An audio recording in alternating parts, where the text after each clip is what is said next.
much for borders.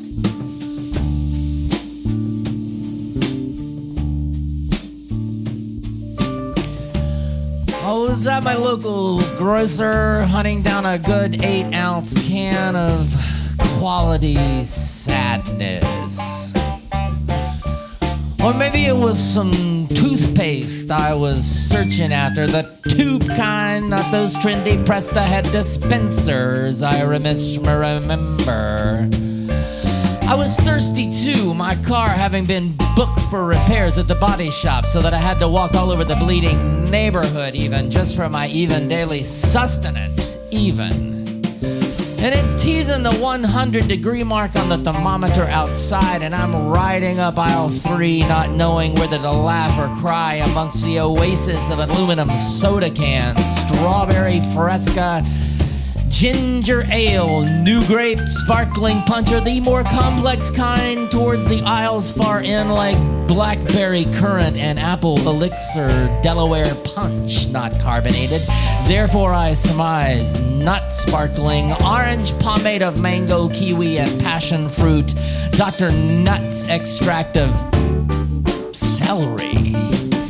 It was somewhere along where Big John's beans and fixin' spills out into the plum sauce and oriental specialty section that I got to thinking about Chekhov, of all people. Not, for instance, did I think of the newest newsworthy hurricane victims, or the unlucky Lithuanians, nor, for instance, of my mother who is dying of her divorce, or my father who is dying over my mother dying of divorce, or my younger brother who is dying by living with one of our parents and working for the other. Not any of them, but Chekhov.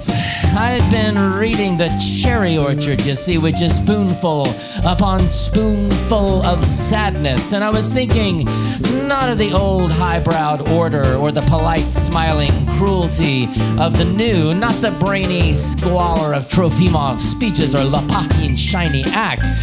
No, I kept thinking about how the characters came on stage, made their entrances, clumsy at best, sort of silly.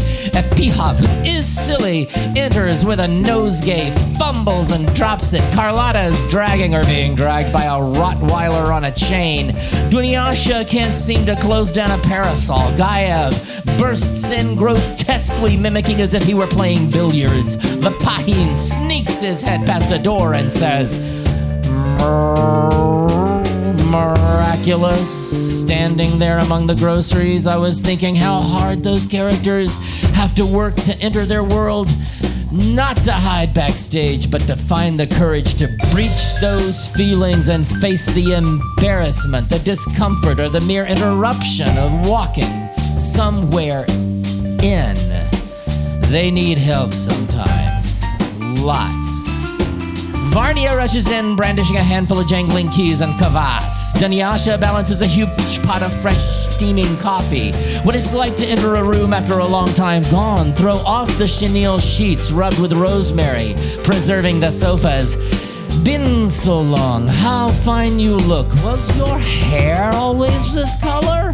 Until a single word islands itself out, poppies, Moscow, pheasant, becoming harmful somehow, hard to enter, plump and poisonous, pushing out to spread themselves as a kind of protection, like how I'd stretch my arms to tell my mom how much I loved her. Protection. How off balance something becomes spread so, how cruelly blended. The PBS narrator last night describing a slave's journey from Africa as horrific, which with his pert British accent, maybe being part of the reason, sounded a little too much like terrific, which did not fit easily among all the pen and ink renderings of boat designs depicting hulls full of human figures, stooped, stockaded, hung from arms and ankles, and all the other paraphernalia, dutifully rendered as well, and recorded the bits and hooks, steel muzzles, iron collars, until it seemed like terrific was instead just a little too much like horrific, and no longer able to float out my throat so lightly. Ariel, Ariel, the checkout man is calling. We're back at the grocer's. He calls the bag boys and girls his sprites and calls me hun, which is short for honey, and gets me real confused and mad, like I'm supposed to call him something like muff, short for muffin, which would be all tenuous and emotionally unkempt, and besides completely out of my character. So I end up saying something like, make it paper to the sacker, or could I have a crisper dollar please to muff if I'm on the way to the laundromat's finicky coin changer, and saying it right through my softening molars, and so on out to the parking lot, where I start to feel childish and apologetic, and it's one more chunk of guilt stored up and added to my already. So I'm taking the sidewalk home. I'm noticing how it grips into the dirt, and the dirt grips to the grass, and the arms of the grass reach right out and hug the concrete curb, which is snug and flush to the newly poured asphalt, above which, as distance creeps along, a hot, thick, watery glaze trembles on the air, and then at some point, undoubtedly microscopic, my very skin flakes into the air, and air blends to skin, and skin blends to air, then smack! I've run straight into my friend Storm, short for Claudio, but never mind, who's on his way to the store. I said, watch out, he says. I apologize, I plead, but more to the checkout man back at the store. Are you deaf? Are you blind? Storm shouts, or what? And he picks up his glasses, which are only partially grass-stained. There's a moment or two quiet and busy, where we retrieve all the items spilled out my sack. Now you're set, he says.